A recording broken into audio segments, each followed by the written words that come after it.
Views இன்றைக்கி நம்ம பார்க்க போகிறது வந்து ஃபோர்டு ஃபியஸ்டா 2012 மாடலு. இப்போ கஸ்டமரோட கம்ப்ளைண்ட் கேட்டிங்கன்னா வண்டி கிராங்க் ஆகுது, ஸ்டார்ட் ஆக மாட்டேது. கரெக்டானா? கரெக்ட். வண்டி கிராங்க் ஆகுது, ஸ்டார்ட் ஆக மாட்டேது. இதுதான் கம்ப்ளைண்ட்டு. ஸோ இந்த வண்டி ஏற்கனவே நல்லா ரன்னிங்கில் இருந்த வண்டி தான். ஏன்னா என்ஜின் சரியில்லை அப்படின்னு சொல்லிட்டு என்ன பண்ணியிருக்காங்கன்னா என்ஜினை மட்டும் ரீப்ளேஸ்மெண்ட் பண்ணியிருக்காங்க. என்ஜின் ரீப்ளேஸ் பண்ணியிருக்காங்க, ரெண்டாவது ஒயரிங் ஆர்னஸ் ரீப்ளேஸ் பண்ணியிருக்காங்க. அதுக்கப்புறம் தான் வந்து வண்டி கிராங்க் ஆகுது, ஸ்டார்ட் ஆக மாட்டேது அப்படின்ற கம்ப்ளைண்ட் இருக்குது. பட் எலக்ட்ரிஷியன் அண்ட் மெக்கானிக் எல்லாருமே சீனியர் பீப்புள்ஸ் தான். They tried all the best. So இதில் என்ன ப்ராப்ளம் இருக்குது அப்படின்னு நம்ம பார்ப்போம். ஸோ இப்போ என்னென்னா இந்த மாதிரி ஒரு கம்ப்ளைண்ட்ஸ் இருக்குது, வெஹிக்கிள் கிராங்க் ஆகுது, ஸ்டார்ட் ஆக மாட்டேது அப்படின்னா அல்டிமேட்டாக என்ன பண்ணணும் அப்படின்னா வந்து பார்த்தீங்கன்னா எல்லா ஃபீஸும் செக் பண்ணணும். எல்லா ஃபீஸும் செக் பண்ணிவிட்டு ஃபியூஸ் அண்ட் ரிலேஸ் இதெல்லாம் கரெக்டாக இருக்கான்னு ஃபஸ்ட்டு பார்க்கணும். ஆனால் இப்போ நான் அது பார்க்க போகிறதில்ல, ஏன்னா என்கிட்ட வந்து ஸ்கேனிங் டூல் இருக்குது. ஸோ ஸ்ட்ரெயிட் ஃபார்வர்டாக ஸ்கேனிங்கில் போகிறேன். ஒருவேளை ஸ்கேனர் இல்லை அப்படின்னா நீங்கள் கண்டிப்பாக வந்து பார்த்தீங்கன்னா எல்லா ஃபியூஸ் அண்ட் ரிலேவும் செக் பண்ணணும். இங்கே மெக்கானிக்ஸ் இருக்காங்க, நான் ஒரு வாரத்தை கேட்குறேன். மெக்கானிக்ஸ் எலக்ட்ரிக்கல் 2 பேரும் இருக்காங்க.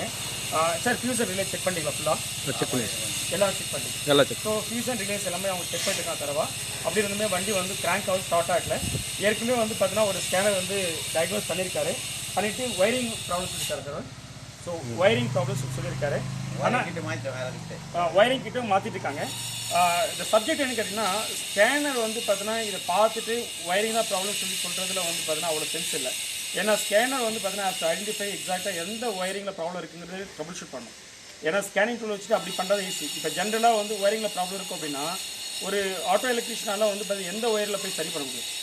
இதில் என் நம்பர் ஆஃப் ஒயர்ஸ் இருக்குது. இசிஎம் எடுத்தால் கிட்டத்தட்ட ஒரு 120 130 பின் இருக்குது, பிசிஎம் இருக்குது, எவ்வளவோ ஒயரிங் சர்க்யூட் இருக்குது. இதில் எதை போய் சரி பண்ணுவார்? ஒயர் கட்டாக இருக்கலாம், இல்லை ஒயர் வந்து ஷார்ட்டாக இருக்கலாம், கிரவுண்ட் ஷார்ட்டேஜ் இருக்கலாம், இல்லை கிரவுண்ட் ஷார்ட் இருக்கலாம், இல்லாட்டி பவர் ஷார்ட் இருக்கலாம், இல்லை ரெசிஸ்டன்ஸ் ஹையாக இருக்கலாம், இல்லை ஒயர் இன்டர்சேஞ்ச் ஆகி வந்து பார்த்தீங்கன்னா கனெக்ட் பண்ணிருக்கலாம். இந்த மாதிரி எவ்வளோ இருக்கும். இதில் போய் எப்படி அவர் கனெக்ட் பண்ண முடியும்? ஒன்று ஒயரிங் ஸ்கிமாட்டிக் இருந்தால் அவரால் பார்க்க முடியும், இல்லை அட்லீஸ்ட் ஸ்கேன் பண்ணுறவராச்சும் கரெக்டாக ட்ரபிள் ஷூட் பண்ணணும். ஸோ இப்போ நம்ம வந்து ட்ரபிள் ஷூட் பண்ணலாம். ஸ்கேனிங்கில் நம்மளால் ட்ரபிள் ஷூட் பண்ண முடியும்னா தென் ஒயரிங் ஸ்கிமாட்டிக் நம்ம ரெஃபரன்ஸாக எடுக்கலாம். ஸோ ஒயரிங் ஸ்கிமாட்டிக் ரெஃபரன்ஸாக எடுத்தோம்னா நமக்கு ஹெல்ப் பண்ணும். பட் நான் ஒயரிங் ஸ்கிமாட்டிக் இல்லாமலேயே ட்ரபிள் ஷூட் பண்ண ட்ரை பண்ணுறேன். ஸோ ஏன்னா ஒயரிங் ஸ்கிமாட்டிக் வந்து பார்த்தீங்கன்னா கொஞ்சம் டைம் கன்சூமிங் அண்ட் எக்ஸ்பென்சிவ் கூட. ஏன்னா நம்ம அந்த ஒயரிங் ஸ்கிமாட்டிக் வாங்கணும் தேர்ட் பார்ட்டிக்கிட்டேருந்து. Again will have to study. So அந்த இல்லாமல் டேரெக்டாக நான் வந்து ஸ்கேன் பண்ணி ட்ரபிள் ஷூட் பண்ண முடியுமான்னு பார்க்குறேன். அப்படி ட்ரபிள் ஷூட் முடிஞ்சிச்சுன்னா நம்மளோட டைம்ஸ் நிறைய சேவிங்ஸ் கிடைக்கும். So that's what I am trying to do it. So இப்போ ஸ்கேனிங் போயிட்டுருக்கு. Let me go read fault code. So இந்த மாதிரி ஸ்கேன் பண்ணும்போது இந்த ஃபியஸ்டா ஃபிகோரை பொறுத்தவரையில் இந்த என்ஜின் ரேடியேட்டர் ஃபேன் ரன் ஆகணும். ஸ்கேன் பண்ணும்போது இது ரேடியேட்டர் ஃபேன் வந்து ரன் ஆகுதான்னு பார்ப்போம். Radiator fan மாட்டிடுங்க.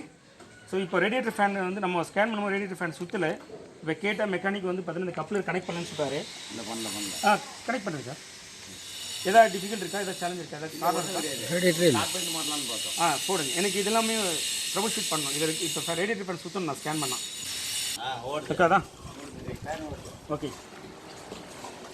இப்போ நம்ம ஸ்கேன் பண்ணும்போது இந்த ரேடியேட்டர் ஃபேன் சுற்றணும். ரேடியேட்டர் ஃபேன் சுற்றுது. இப்போ இதனோட ப்ரோட்டோக்கால்லாம் கரெக்டாக தான் இருக்குது.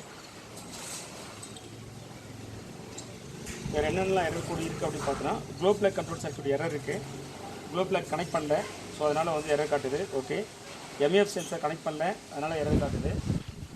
எம்இஎஃப் சென்சர் கனெக்ட் பண்ணிக்கலாம்னா ஸோ கனெக்ட் பண்ணிக்கலாம். எம்இஎஃப் சென்சரு திரும்ப எரர் வருது, வரக்கூடாது. ஸோ இங்கே பாருங்கள், எம்இஎஃப் சென்சார் வந்து கனெக்ட் தான் பண்ணியிருக்காங்க. ஆனால் எம்இஎஃப் சென்சார் எரர் வந்து MAF circuit range performance fault காட்டுது. அது காட்டக்கூடாது.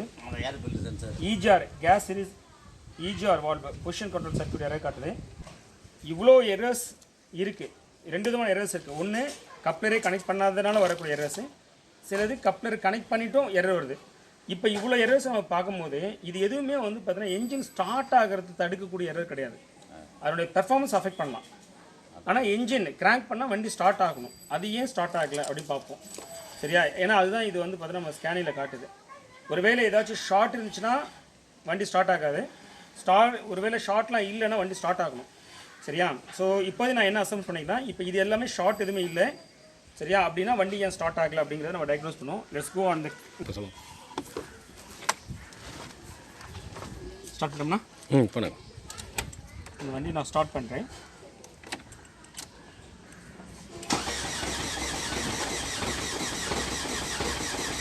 வண்டி கிராங்க் ஆகுது, ஸ்டார்ட் ஆக மாட்டேங்குது. என்ஜின் ஆர்பிஎம் வந்து பிக்கப் ஆகுது. ஓகே, என்ஜின் ஆர்பிஎம் பிக்கப் ஆகுது. ஃபியூல் ப்ரெஷர் மட்டும் எஸ்ன்னு வர மாட்டேங்குது. Fuel pressure enable for start மட்டும் எஸ் வர மாட்டேங்குது. ஸோ இது ஏன் வர மாட்டேங்குது? ஸோ இதுதான் நம்ம ட்ரபிள் ஷூட் பண்ண போகிறோம். வியூவர்ஸ், இதை நான் டயக்னோஸ் பண்ணினதில் இந்த வண்டியில் நிறைய எரர்ஸ் இருக்குது. அதெல்லாம் சால்வ் பண்ணி தான் ஆகணும், அதெல்லாம் சால்வ் பண்ணி தான் ஆகணும். ஆனால் அந்த எரர்ஸ் எல்லாமே வண்டி ஸ்டார்ட் ஆகிறதுக்கான ஸ்டாப்பிங் பாயிண்ட் கிடையாது. ஸோ அதனால் இப்போதைக்கு நம்ம சொன்ன லிஸ்ட் ஆஃப் எரரை பற்றி நம்ம வந்து பார்த்தீங்கன்னா இப்போதைக்கு இக்னோர் பண்ணிவிடுவோம். ஸோ ஏன் வண்டி கிராங்க் ஆக ஸ்டார்ட் ஆகலை அப்படின்னு நான் டயக்னோஸ் பண்ணினதில் இந்த வண்டியில் உள்ள ப்ராப்ளம் வந்து இம்மொபிலைசர் சிஸ்டம் தான் ப்ராப்ளம். சரிங்களா? ஸோ அதை நம்ம ரிசால்வ் பண்ணுவோம். இம்மொபிலைசர் சிஸ்டத்தை ரிசால்வ் பண்ணினா இந்த வண்டி ஸ்டார்ட் ஆகிடுங்கிறது தான் என்னுடைய conclusion. So now let me go to fix the immobiliser system. So immobiliser system fix பண்ணுறதுக்கு ஃபஸ்ட் நான் என்ன பண்ணுறேன்னா, this is antenna, okay, and then this is transponder, and then one more வந்து பார்த்தீங்கன்னா that is a meter, and then ECM. So இந்த வண்டியை பொறுத்தவரை immobiliser system எதெல்லாம் கான்ட்ரிபியூட் பண்ணோம் அப்படின்னா, இதில் டிரான்ஸ்பாண்டர் இருக்குது, இதில் கரெக்டாக இருந்தாலும் இந்த இம்மொபிலைசர் சிஸ்டம் ஒர்க் ஆகாது. இல்லை இந்த ஆண்டனா இருக்குல்ல, இது ஃபெயிலியராக இருந்தாலும் இம்மொபிலைசர் சிஸ்டம் ஒர்க் ஆகாது. அண்ட் தென் இந்த மீட்டருக்கு பாருங்கள், இன்ஸ்ட்ருமெண்ட் கிளஸ்டர், இதில் டிஃபெக்ட் இருந்தாலும் இந்த இம்மொபிலைசர் சிஸ்டம் ஒர்க் ஆகாது. And one more I will tell you, there is ECM.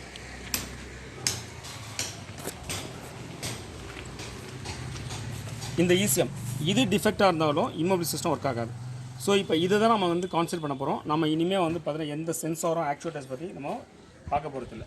And then one more I left out, இந்த இம்மொபிலைசர் சிஸ்டத்துக்கு இன்னொரு ஒரு போர்ஷன் கான்ட்ரிபியூட் பண்ணோம். அது என்னென்னு கேட்டிங்கன்னா wiring circuit. Wiring circuit between வந்து பார்த்தீங்கன்னா இப்போ நான் திரும்ப பெட்டர் இவர் நம்ம இது இருக்கு இல்லையா, இதில் வந்து டிரான்ஸ்பாண்டர்னு ஒன்று இருக்குது. இது சிக்னல் இதுக்கு அனுப்பும், இது ஆண்டனா, இது ரிசீவ் பண்ணும்.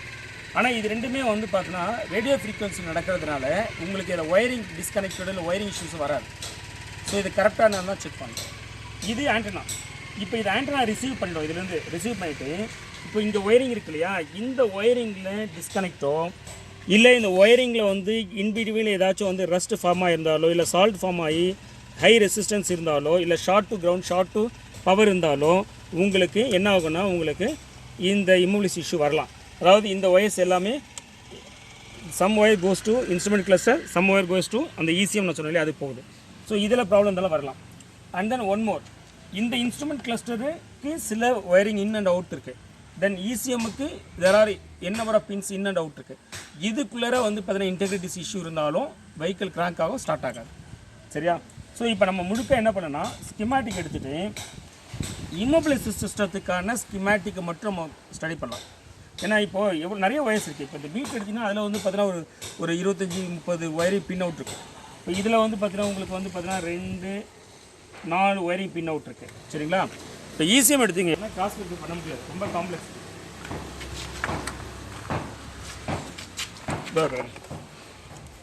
பார்த்தா தெரியும், இதில் ஒரு ரஃப்லி வந்து பார்த்தீங்கன்னா ஒரு 50 பின் அவுட் எடுத்துப்போம். இதில் ஒரு ரஃப்லி ஒரு 50 பின் அவுட் எடுத்துப்போம். இது ஒரு 50 பின் அவுட் எடுப்போம். இப்போ 3-5 ஒரு 150 பின் அவுட்ஸ் இருக்கும். இப்போ கிட்டத்தட்ட வந்து ஒரு 200 பின் அவுட்ஸையும் நம்ம வந்து பார்த்தோன்னா அதனுடைய ஒயரிங் சர்க்யூட்டை இந்த பே வழியாக இதெல்லாம் கரெக்டாக இருக்கா, இதுக்குள்ளே தான் அது ஃப்ளோ ஆகிருக்கு, இதுக்குள்ளே தான் அது வந்து ட்ராவல் ஆகிருக்கு, அது எல்லாம் டிஃபெக்ட் இல்லாமல் இருக்கான்னு செக் பண்ணி பார்க்குறதுங்கிறதுலாம் சாத்தியம் கிடையாது. சரியா? ஸோ அதனால் நம்ம எல்லாத்தையும் பார்க்காம இம்மொபிலைசர் சிஸ்டம் அதுக்கு ரிலவெண்ட்டான ஒயரிங் சர்க்யூட் எது அது மட்டும் நம்ம வந்து ஃபோர்டோட ஃபியஸ்டாவோடைய ஒயரிங் ஸ்கிமேட்டிக்லேருந்து எடுத்துகிட்டு அந்த பின் அவுட்ஸை மட்டும் நம்ம வந்து ஸ்டடி பண்ணுவோம். சரியா? அதை மட்டும் செக் பண்ணிவிட்டு நம்ம முடிவுக்கு வரலாம். அதை செக் பண்ணி பார்த்தா நமக்கு தெரியும் ஒயரிங் இஷ்யூஸ் இருக்கா இல்லையான்னு.